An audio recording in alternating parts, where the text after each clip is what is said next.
let me take you back to 2004. I was on a trip for my university, traveling throughout Podlasie. I visited one place and I had a question. I emailed Tomasz, who's leaving, Dr. Wisniewski. I asked him for an answer to that question. Okay. So Heidi była tutaj pierwszy raz w 2004 roku właśnie, jak wspomniała. Podróżowała po Podlasiu i była gdzieś na jakimś cmentarzu, nie konkretnie na tym, miała pytanie i wysłała maila z tym pytaniem do Tomka Wiśniewskiego właśnie. And he answered my question, and a little bit later, a couple months later, he sent me one slide, and he asked if I could translate it into Hebrew for him, one picture. Tomek odpowiedział Heidi na jej pytanie i wysłał jej jeden slajd ze zdjęciem i poprosił, żeby mu przetłumaczyła ten slajd, ten napis był po hebrajsku. Okay. A couple months later, another slide, another picture came, and then another picture and another picture. And so was born the first translation project of this cemetery with Dr. Tomasz Wisniewski. I później Tomek wysyłał do Heidi coraz więcej tych zdjęć i slajdów z prośbą o tłumaczenia i w ten sposób narodził się właśnie projekt tłumaczenia. There were translations of the inscriptions. Translations of the inscriptions, yes. To były tłumaczenia napisów na nagrobkach właśnie. So I must thank Tomek for getting me into this project. Także Heidi, dziękuję Tomkowi za to, że dzięki niemu powstał ten projekt i wciągnął Heidi w to. So next, I was working on the cemetery in about 2007, and I met someone on the cemetery, Lucy Lisowska. Okay, and we had a similar friend, Mr. Mark Halprin, and since then, she was working with students to restore, so I also started working with Lucy. W 2007 roku Heidi przyjechała po raz pierwszy, żeby pracować na cmentarzu i poznała tutaj panią Lucy Lisowski, która wtedy pracowała tutaj ze studentami na cmentarzu i od tej pory panie pracowały razem. Okay. And Lucy was touring the Deegans, okay, this was in 2015 on a heritage tour, and she brought them to the cemetery. And on that cemetery, I met the Deegans, and Josh is here somewhere. He had a vision for how to lift these tombstones. So then I began working also with the Deegans. W 2015 pani Lisowski pokazywała cmentarz Amy i Joshowi Deegan. Oni tutaj są. Josh jest tam. Okay. I wtedy Heidi też ich poznała i Josh wpadł na pomysł, jak odrestaurować właśnie cmentarz, bo ja przy okazji dodam od siebie, że Josh zawodowo się zajmuje setting stones, czyli stawianiem kamieni różnego rodzaju, także zna się na tym. And more recently, we've met Andrzej on the cemetery, and this year he organized volunteers, so now we brought in your organization into this whole project. I później właśnie ja poznałem też Heidi i w tym roku po raz pierwszy spróbowaliśmy tu zorganizować grupę ochotników lokalnych z Białegostoku, żeby przy nich nauczyć się, jak się właśnie pracuje, jak się odrestaurowuje cmentarze żydowskie. Także wczoraj i dzisiaj spędziliśmy 2 dni z grupą białostoczan, pomagając im i ucząc się, jak odrestaurować cmentarze. So the point is, my research and the restoration is not just me, it involves all of these incredible people working together, and I hope we can keep going forward doing that. Także badania i projekt Heidi to nie jest tylko jej praca, ale praca tych wszystkich ludzi, których tutaj wymieniła. When I first came to Bialystok and I saw the cemetery, I thought it was going to be a traditional Jewish cemetery. Kiedy po raz pierwszy przyjechała tutaj w 2007 roku, myślała, że to będzie taki tradycyjny, zwykły żydowski cmentarz. But it was not simply a traditional cemetery, for example, with women in one section and men in the others. It began as a traditional cemetery, but then the modern world changed it. Ale okazało się, że nie był tak całkiem tradycyjny, bo tradycyjne żydowskie cmentarze mają oddzielne sekcje dla kobiet, oddzielne dla mężczyzn.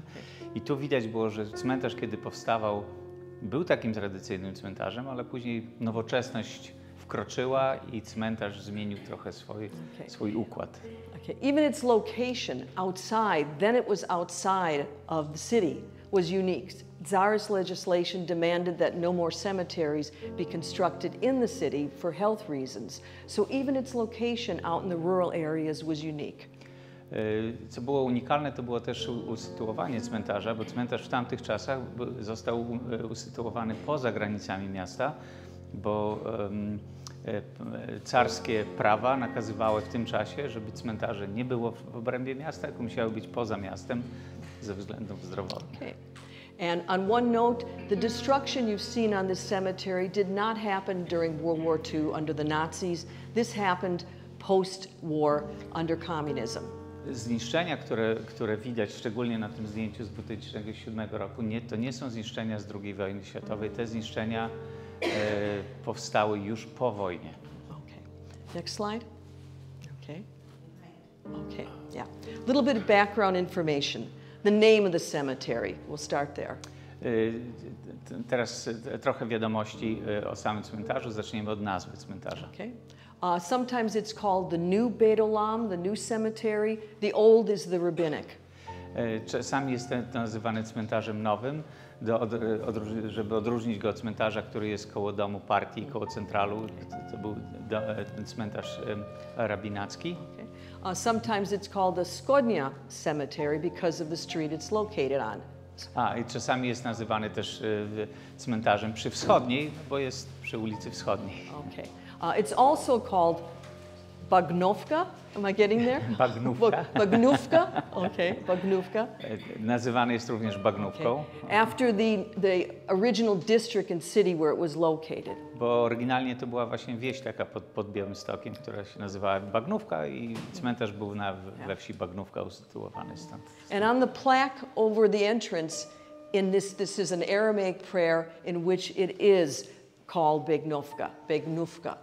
Bagnówka. Także tutaj na tym znaku tutaj jest napisane Bagnówka. Okay. The cemetery once covered about 16 hectares and it had the potential to bury about 40,000 people. W pewnym momencie czy w pewnym czasie cmentarz miał powierzchnię około 16 hektarów i mógł pomieścić 40 000 pochówków. Okay. And now it's reduced to about 12 hectares and possibly 15,000 burials.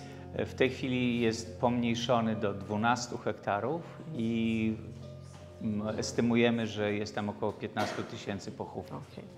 Today we have documented, this begins with the work I did with Tomek, we have about 3,500 stones that have been documented with about 2,500 more to go. How many you have documented? 3,500, okay. Yeah. Do tej pory Heidi udokumentowała 3,5 tysiąca nagrobków, czyli ona, tak jak mówiła wcześniej, tłumaczy, to ma to wszystko zindeksowane, uporządkowane i wciąż ma jeszcze około 2,5 tysiąca do przerobienia. Tak? Okay. And this information is available online for anyone who is interested in checking names. I ta informacja jest dostępna na stronie Heidi. Is it available on your website? It's on my website and it's linked on theirs. Yeah. Okay. Yeah. Także to jest na stronie Heidi.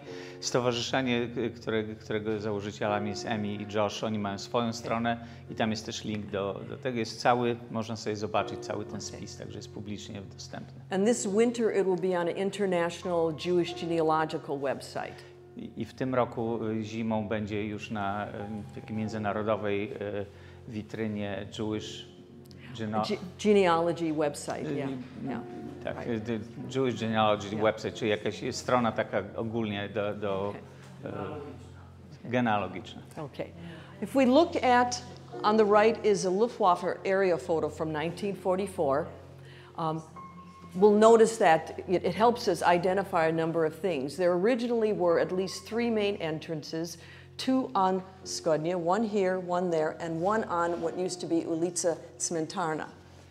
To jest zdjęcie, jak widać, z 1944 roku wykonane przez Luftwaffe i tu widać wejścia na cmentarz, to główne wejście, które jest dzisiaj. Jest tu, this is the second one? In here, barely, right, here. Yeah. I tu jest to drugie, ono też dzisiaj istnieje. Okay. To jest ulica Wschodnia, Right. do dziś istniejąca i działająca. Tutaj była ulica, what was it? Cmentarna. Right. Tej ulicy już dziś nie ma. Tutaj, jak Państwo odwiedzili, tutaj stoi szeregówka, no i tutaj stąd się zaczyna cmentarz farny. Okay. You also see the remnants of what was once a large burial house, caretaker's cottage. Tutaj widać, że był tutaj dom pogrzebowy, gdzie pewnie przygotowywano pochówki. And this also shows there were once two rabbinic ohalim, mausoleums. I don't know if you can point, I can't read. One we have to Rabbi Halperin, but there also was one to Rabbi Mohalever. Are you able to see? Były też tutaj dwa ochele. Jeden jest tutaj, taka biała kropka. To jest rabina Halperna. I tutaj był ten drugi, to jest rabina Mohilevera. Right. Dzisiaj przetrwał ten pierwszy. Można go cały czas zobaczyć, jest dość zniszczony, ale jest w całości. Tego drugiego nie ma już w ogóle. You can also see here the memorial pillar that remembers two 1905 massacres and the 1906 pogrom. You can right there. And it suggests that where it's located today may not be the original location. We'll talk about that a little bit later. Tutaj widać też pomnik, który został wystawiony ofiarom masakry z 1905 roku i pogromu z 1906. Tam są imiona i nazwiska ludzi, którzy zginęli wtedy. W tym momencie on na tym zdjęciu jest w innym miejscu niż jest dzisiaj. I później Heidi powie, dlaczego, co się stało, że ten pomnik zmienił swoje miejsce. Okay, next slide. This just lets you, I'm not sure what, today you can see a little bit of a comparison.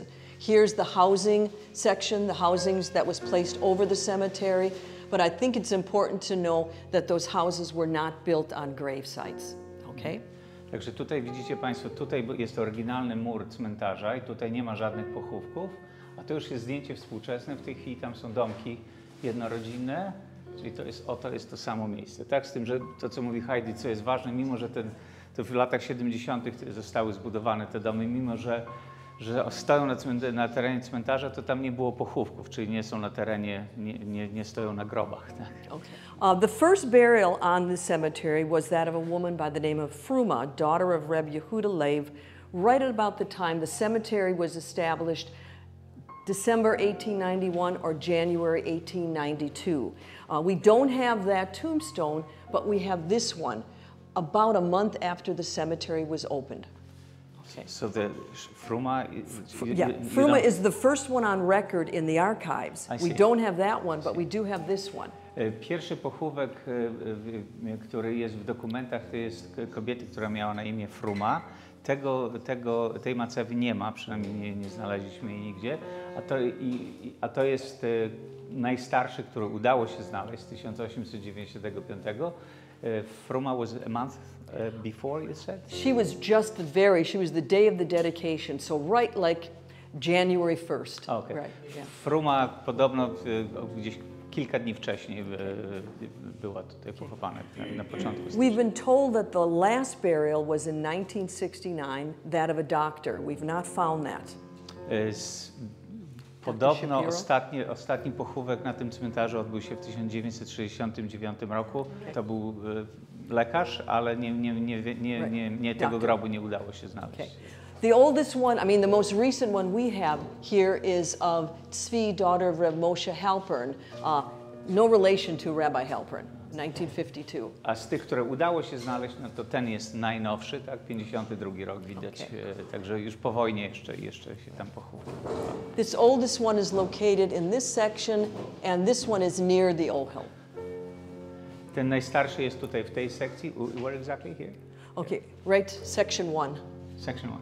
Keep going. Yes. Okay, tutaj jest ten najstarszy, a ten najnowszy jest koło in that area, right, okay.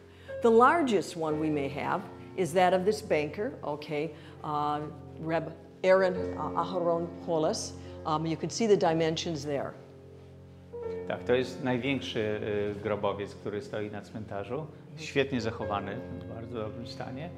Widać, że to jest grób bankiera, dyrektora banku Dawida Sona Reba Arona Holesa, który zmarł w 1905 roku. I tutaj widać wymiary, czyli 2,3 metra wysokości, 1368 kg. Was my math okay? Yeah, I think so, yeah. Okay. It's one of the smallest, but the longest narrative inscription is the one up on the right. Both of these are located in this section and the next section. But this tiny one here is only about that tall, and it has one of the longest narrative inscriptions, and it tells the story about a merchant, Naphtali Hearst. You could see where he's born. He was hit by a trolley car in St. Petersburg, so much that he had to walk all his life with the wooden cane, and he was paid an exaction from St. Petersburg. They paid him money for his accident. With that money, he founded the Beit Midrash in Białystok after his death. Okay. Ten nagrobek ma najdłuższą inskrypcję. On jest niewielki, jest mniej więcej taki, ale jest, widać tutaj sporo napisane, to jest tłumaczenie po angielsku, że jest to nagrobek kupca Naftalego Herca Neymarka, urodzonego w wrześniu 1814 roku, zmarł w 1893. To jest wszystko tam napisane. Został potrącony przez tramwaj w Petersburgu w 1879 roku. Wypadek połamał mu nogi i od tej pory chodził z laską. I odszkodowanie, które dostał za ten wypadek, ufundował synagogę tak, przy ulicy Kopieckiej. Dzięki. The story is interesting, but it also teaches us that Jewish inscriptions do not have to just be religious information. They can be historical details, something amazing. Co jest ciekawe, to właśnie jest przykład tego, że inskrypcje na nagrobkach żydowskich nie muszą być wcale religijne, tylko mogą być po prostu jakąś opowieścią o człowieku i to jest taki przykład. Many of the inscriptions also have poetry. It's called an acrostic poem, where each line spells out the deceased's name. Okay. Jest sporo też macew, na których są, to jest wiersz, który pierwsza litera to jest imię osoby, która tam leży i później każdy wers zaczyna się od tej litery. Okay. And this one is perhaps one of the longest of these poems, and it tells the sad fate of a woman by the name of Pearl Peria, who at age 27 died in childbirth. What is sad but touching is her husband, her young husband, a rabbi, actually composed this poem for his wife. And their child, David, okay, later these are the ancestors of David, who in 2019 came here, cleaned and painted that'd be their grandmother's and great-grandmother's stones. To jest smutna historia tej kobiety, która się nazywa Pearl Peria. Miała 27 lat, kiedy zmarła podczas porodu. Jej mąż, który był rabinem, napisał właśnie ten wiersz, który jest na jej nagrobku. I w 2019 roku córka syna tej pani, czyli jej wnuczka, przyjechała ze Stanów i właśnie to jest zdjęcie, kiedy są przy grobie babci, prababci, bo tam obok jest her tombstone's located right here in that same area. Okay, next slide. Very interesting story. One of the most intriguing, this is short lines of poetry. At the very top are 2 lines of Hebrew poetry with even unique vowels. Why? This tells the story of a young girl, age 11, who died. Notice the date, 19 August 1920. I'll let you translate that. To jest akurat bardzo krótki wiersz, który ma tylko 2 wersy. Mówi o dziewczynce Dabę Kaplańskiej, która zmarła w wieku 11 lat, 19 sierpnia 1900. The poem, the 2 lines of poem read, po angielsku, a blossom is fresh, this is going to be a challenge, a flower is tender. Think about that flower. Before it has fully ripened, it was plucked, it was killed.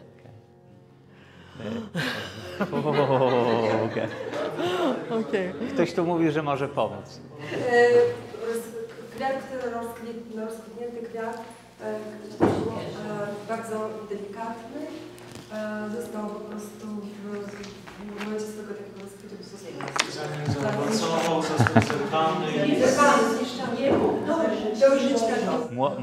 Młody kwiat, zanim... It's a flower, kwiat, right? Zanim rozkwitł, został zerwany i zabity. Tak. I'm going to come back to the significance of the date a little bit later, okay? But there's this. Okay. Później Heidi powie, dlaczego akurat ta data jest ważna, bo ona podkreśla, żeby tą datę zapamiętać. Okay, but the irony is, in 2005, Tomek photographed this, and look what was on the base. You see what's there? W 2005, tak? 2005, right. W 2005 Tomek sfotografował ten nagrobek i właśnie tutaj popatrzcie Państwo, że zakwitł tam kwiat. I don't know if I don't think you placed it there because you couldn't read so he wasn't growing there, right? No. On nie rósł na tym, tak? On tylko leżał. Aha, tylko leżał tam. So there's something mysterious. Okay, we'll come back to the date next. Go ahead. If we just look at the structure of the cemetery, at the moment there seems to be 5 unique areas. In this first area here, you'll find some of the oldest, the most famous names in Białystok's history, very affluent people, professionals. Cmentarz jest podzielony, tu widać na takie kwartały. Akurat w tym tutaj zaznaczonym są najbardziej wpływowi Żydzi, którzy żyli na początku XX wieku w Białymstoku, czy raczej umierali w tym czasie.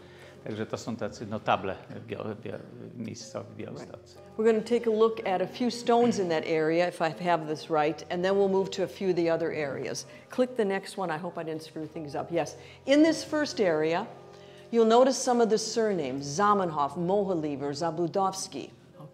Tak, tutaj właśnie przykłady znanych nazwisk, znanych Żydów białostockich: Zamenhof, Mohlieber i Zabudowski. Right. That's the aunt by marriage to Zamenhof. So it's his uncle's wife. To jest jego wujek, tak. Okay. And this over here is Rabbi Mohlieber's son. It's the only part of his tombstone we have. But here, okay. A to jest macewa syna rabina Mohlibera. Okay. And on this is Itzhak Zabudowski, very famous name. Okay, he was buried on the rabbinic cemetery, but this is that of his daughter, and her husband was Eliezer Halberstam, a very famous maskil. Okay. To jest rabin Zabudowski, który jest był pochowany na cmentarzu rabinackim przy Kalinowskiego, a to jest grób jego córki. Okay, next slide. Also in this area, for example, we have the tombstone of another intellectual, maskil, Avraham ber Gottlober, who traveled throughout the region. This may not be his burial site, but just a memorial that remembers him. It wasn't erected till 1925. What's maskil? Oh, it's a... Oświeceniowiec. Oświeceniowiec. Okay, dziękuję. Taką ideę oświecenia. Aha. Dziękuję. Czyli maskil, czy kto oświeceniowiec, taki to jest jego grób. Avraham ber Gottlober. Okay. We also have in this area the tombstone of Avraham Trop, okay, watchmaker and a scholar. Very affluent, yes. Okay, so he's buried there too, and nearby are his wife and son. It was very unusual because usually families were not buried together unless they died close in time. Was his son and who? His wife, right. I tutaj akurat w jednym miejscu to jest bardzo niezwykłe, że jest pochowana jego żona i jego syn, bo mimo, że to jest rodzina, to u Żydów jednak mężczyźni i kobiety byli chowani oddzielnie. Yeah, in this cemetery typically men are buried in one row and women in another row. So it's a kind of a gender distinction. So it's odd, you generally don't have family buried that. Akurat właśnie na cmentarzu na Bagnówce jest tak, że kobiety i mężczyźni są chowani rzędami. Rząd mężczyzn, rząd kobiet, rząd mężczyzn, rząd kobiet. Dlatego rodziny nie były chowane razem. Stąd tutaj to. When I first came to this cemetery and visited others, I assumed that women, most of the inscriptions I read, women were very traditional, religious women. Kiedy Heidi pierwszy raz była na tym cmentarzu, to zauważyła, że większość nagrobków kobiet, które znajdowały, to były takie tradycyjne Żydówki, typowe matki i żony. Tak. Oh, sorry, back up. I missed one. Okay. Also, no, not you. It's me. I've screwed up here. You're good, dobrze. Okay. Before I get to women, okay. Also in this area, for example, we have professionals. We have Dr. Flat. Tutaj w tym samym właśnie, w tej samej kwaterze profesjonaliści, tutaj jest dr Zelman Flat. Okay. You'll also find here, for example, merchants, firemen, an actor, a provisor, a very special Pharmacist, good luck. Tam są kupcy, Okay. merchant, what was the second? Firemen? Strażacy, Aptekarz. aptekarze, yes, right. But provisor, aktorzy, tak. right. But provisor, which is like the highest rank of I have no a idea who apteka. provisor is. Yes. So I thought only women would be described of as, you know, the traditional woman. We even have one story about a Zabludovsky woman who, she was a good merchant, but she had no children, okay? And then her husband died, okay? And then she got sick, and then she lost her vision, and then she shook. So it was sad because this was a traditional woman with no children. That she was a merchant was irregular. It was yes, it didn't matter. But I guess most inscriptions just emphasize that women lived a traditional Jewish life. Znowu, większość inskrypcji mówiło o takim tradycyjnym życiu kobiet, natomiast tutaj Heidi wspomniała jedną, na której grobie jest napisane, że była kupcem, nie miała dzieci. I forgot the rest of the story. Okay. Just, I'll tell them on the tour. All right, Tell 'em okay, yeah, on the okay, tour. yeah. The rest of that's on the tour. But then we found these two inscriptions. We have Dr. Kuritsky, okay? And notice the Hebrew is on this side and the Russian is on the back, so two-sided. A woman who was a doctor. And if you look at the date, 1919, that's incredible. Okay? I tutaj to jest przód i tył tego samego nagrobka. Sofii Kuriecki zmarła w 1919, jak widać. I to, co jest tutaj takie niezwykłe, to, że z przodu napisy są po hebrajsku, a z tyłu po rosyjsku. Okay. We have Rosa Garber, who was a dentist. A to jest ten grup Rosy Garber, która była dentystą. And we've also found some where they tell that the woman graduated from university, Vilnius or Warsaw. Są też nagrobki, gdzie jest napisane, że kobieta skończyła uniwersytet w Wilnie i w Warszawie. Right. So Znaczy dwie różne kobiety zakładam. So we're seeing in these inscriptions just a wider understanding of what the world was like for women at that time. I dzięki takim inskrypcjom właśnie mamy lepsze zrozumienie tradycji i kultury w tym czasie, przynajmniej wśród Żydów. Tak. But what's also written on many inscriptions are sometimes the surnames indicate where someone came from, but also many of the inscriptions also tell the cities that people came from. Na wielu nagrobkach jest napisane, skąd ludzie, którzy są tam pochowani, skąd pochodzili. Tu jest właśnie, zakładam, mapka, która pokazuje różne miasta, które znalazły się na nagrobkach na Bagnówce. I'm working on a manuscript in English should be titled All Roads Lead to Bialystok. And if you look at that, it's true. Heidi w tej chwili pracuje nad manuskryptem pod tytułem Wszystkie drogi prowadzą do Białegostoku. Okay. It's true, yes. Okay. So also, for example, just a few statistics. There's like 80 cities mentioned throughout this area of people who've come here, from those cities here. Z tego, co Heidi zdążyła przetłumaczyć, znalazła 80 różnych miast, około 80 różnych miast wymienionych na macewach. Okay. For example, on the left, this is the merchant Faulkner. He was born in Odessa, moved to Taganrog, and then came to Białystok. That's far. To jest właśnie przykład. Kupiec Faulkner, który urodził się w Odessie, przeprowadził się do Taganrogu i później najwyraźniej przyjechał do Białegostoku i tu zmarł i został pochowany. And much closer, we also see here, for example, Batsheva, daughter of Bezalel. She was from Suprash. Tak, tutaj Batszewa, córka Becalela, była z Supraśla. Okay. Nie aż tak daleko. Okay. Okay. As we move further out into the cemetery where the ohels are, we realize we have at least 2 sections specifically for rabbis. Wchodząc dalej w cmentarz, Heidi zauważyła, że są przynajmniej 2 sekcje, 2 kwartały, które wygląda na to, że były przeznaczone dla rabinów. Okay. We're familiar with the ohel for Rabbi Chaim Hertz Halperin, but there also once was one for Rabbi Shmuel Mohelieber. Tak, i tu jest ten ohel, który został do dzisiaj rabina Halperna, to jest ten, a tutaj jest miejsce, gdzie stał ohel właśnie Shmuela Mohelibera. And some of these inscriptions actually have the names of the books the rabbis or scholars wrote. Na niektórych z tych nagrobków są tytuły książek, które ci rabini napisali. And this is the tombstone of Rabbi Peszkowski, and it's a long story. We'll tell you on the tour, but in 2019, magically, these are 4 yeshiva students from New Jersey. They ran across this tombstone and realized they still study his books today.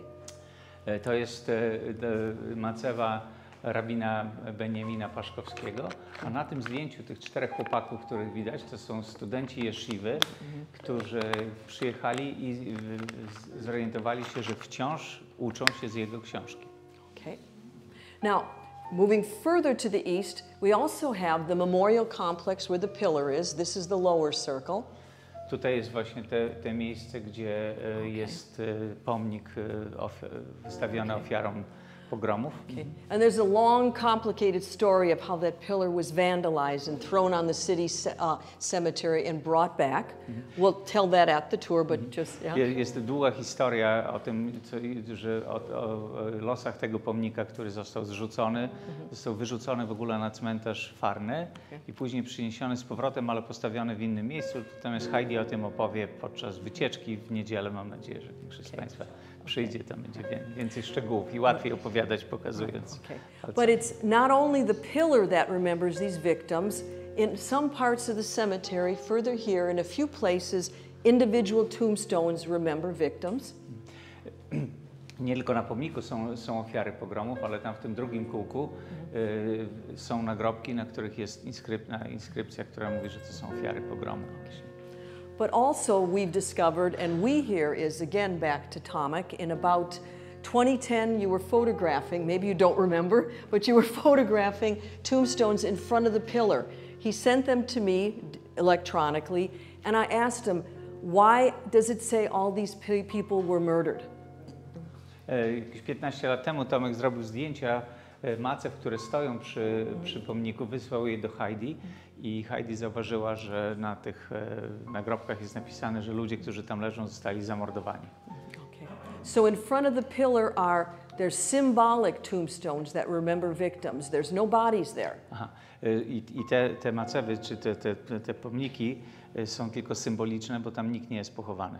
One są po prostu postawione tam, żeby ich upamiętnić, tych ludzi indywidualnie. Okay. So it's unique. A pillar, symbolic tombstones, and a couple of other ones all remember these victims.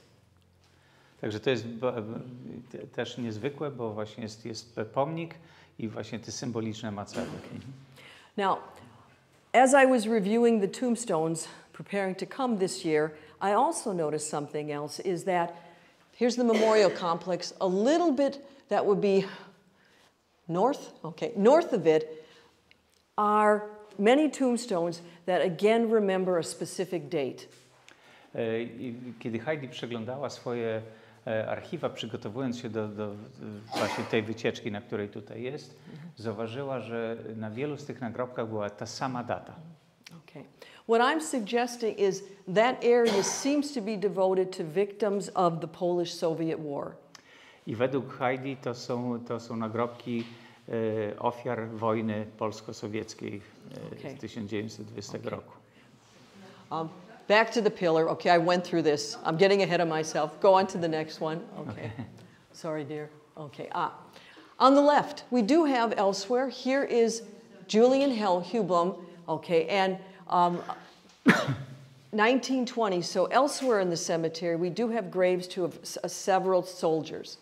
I także tutaj są przykłady właśnie nagrobków żołnierzy i jak widać z napisu to właśnie z wojny polsko-sowieckiej z 1920 roku. But then you come back to the tombstone I was talking about for the little girl Dabi Kaplonski. I to jest jeszcze raz ten sam nagrobek, który widzieliśmy wcześniej z tym krótkim wierszem i o kwiatach i na którym leżał kwiat. Także to jeszcze raz go mamy, bo będzie pewnie jakaś historia dalsza. So the date was 19 August 1920. I data, jak Państwo pamiętacie, była 19 sierpnia 1920 roku. And if you remember, her inscription says just how swiftly or how brutally she was plucked up and her life was ended. I ten wiersz mówi o tym, jak brutalnie i momentalnie jej życie zostało skrócone. Is it possible that her death is related to the build-up before the Battle of Bialystok on 27 August 1920. I am not an expert in this area, so find someone who is, who can help me perhaps, okay. Więc Heidi podejrzewa, nie ma na to żadnych dowodów, że jej śmierć była też spowodowana właśnie wojną, albo raczej zbliżającą się wojną. I mówi, że jeżeli ktoś z Państwa ma jakąś wiedzę historyczną, to będzie wdzięczna za pomoc. Także to są tylko dywagacje Heidi, że... And the other two I show you are a brother and sister, Golda and Eliezer Zabludowski. One died on 3 June 1920, the other on the 12th of June 1920. So again, the circumstances here suggest something related to what was happening at the time. Tak, i właśnie znowu Heidi mówi, że właśnie to są nagrobki ludzi, którzy widać, że zmarli czy zginęli dosłownie parę dni od siebie, więc wydaje się, że musiało coś się wtedy wydarzyć, że ci ludzie zginęli jednocześnie. Okay. So clearly more research is needed and work is needed in this area and restoration. No i to jest właśnie przykład badań takich naukowych, które są potrzebne, żeby ustalić, czy faktycznie te podejrzenia są prawdziwe. Okay. And more research too is needed into and restoration into the eastern section and the northern area of the cemetery. I więcej pracy wciąż wymagają części cmentarza, które są bardziej na północ i na i na wschód. W części północnej i wschodniej. Right. Okay, so restoration will help us understand what's going on there. Next slide. I'm almost done. Okay. Okay. Last one. Okay. Okay. The future of Bagnowka. Bagnówka. I'll get there. Okay. Personally, for me, I have a number of research projects. I'm revising my book, and someone volunteered to get it translated into Polish. This lady here. Okay. Lucy, I'm looking at you. Please translate. Okay. Heidi pracuje w tej chwili nad paroma projektami i książkami i pani Lucy najwyraźniej zobowiązała się, że będzie tłumaczem którejś z tych, czy wszystkich tych książek, rozumiem. Wszystkich, tak. Okay. Okay, and I'm working on my digital manuscript, All Roads Lead to Bialystok. Plus jeszcze właśnie już wspominałam wcześniej, że pracuję nad manuskryptem Wszystkie drogi prowadzą do Białegostoku. Right. And maybe the reason, the passion that I got into these inscriptions was for the poetry. I jednym z powodów, że tak ją to zainteresowało, to właśnie ta poezja, która była wiersze, które znajdowana na tych nagrobkach. So that, I hope, will be my most beautiful book. I mam nadzieję, że to będzie najpiękniejsza książka, ta właśnie o poezji, która jest na niektórych z nagrobków. Okay, but clearly also much more work is needed for the restoration. There are a lot of projects planned, and that's also the next direction we're going at. We have an example over here. If you want to ask me questions now, or if we want to hear from Josh Deegan talking about the restoration, I guess it's up to them. Także widać, że więcej pracy jest masa pracy, żeby cmentarz restaurować, żeby o nim się czegoś jeszcze dowiedzieć. I teraz Heidi powiedziała, że możecie Państwo albo zadawać jej pytania, albo jeżeli chcecie, to może Josh może wyjść i poopowiadać o stronie technicznej pracy, która się